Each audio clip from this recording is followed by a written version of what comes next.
some ammunition for people who suspect that media outlets give politicians the questions in advance, which would be a huge ethical breach in any interview. In the case of Chicago television and radio host Steve Harvey and Hillary Clinton, it was true. In cringeworthy fashion, Clinton aides detailed Harvey's planned questions last February, along with proposed answers, in a memo obtained by the Washington Free Beacon. There were even pre-selected photos of Clinton as a female trailblazer to share with the audience.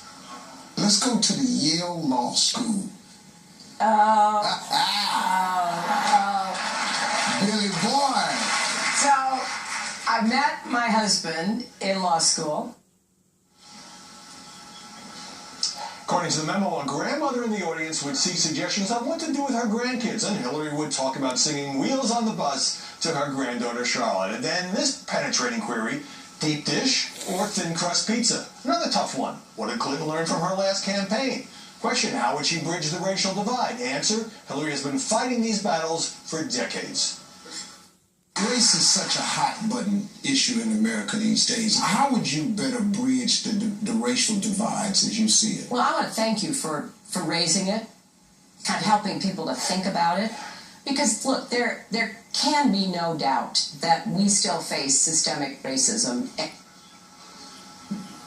was all in the memo. What's the role of faith in your life and campaign? Answer: Clinton would talk about being raised a Methodist. The campaign even suggested questions for Hillary to ask women in the audience before a final Q&A on the problems in Flint, Michigan.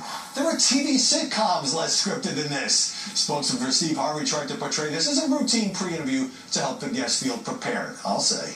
But come on, Steve Harvey endorsed Clinton a week later. Oh, and how about this? Check out this question to Clinton at a Pennsylvania town hall meeting from 15-year-old Brennan Leach.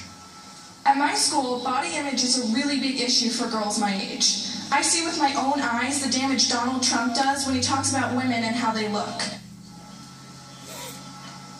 Well, the New York Times reported that Brennan had said her dad, a local politician, helped her with the question. But the paper didn't take the next step, which Mediaite did. The father, Dalen Lynch, is a Democratic state senator and big Hillary supporter. He now claims it was a spontaneous question. And here's the kicker. According to a hacked email, a producer for MSNBC host Chris Hayes wrote to the Clinton campaign last year, pitching a segment looking back at the 90s scandals faced by the Clintons, saying the show wanted to, quote, talk about this amazing, intelligent woman who probably faced more nonsense back in the day because she is a woman. Now that is amazing. Coming up, how badly did CBS's Elaine Kahano get run over in that vice presidential debate? Martha McCallum on that and more. She's on deck.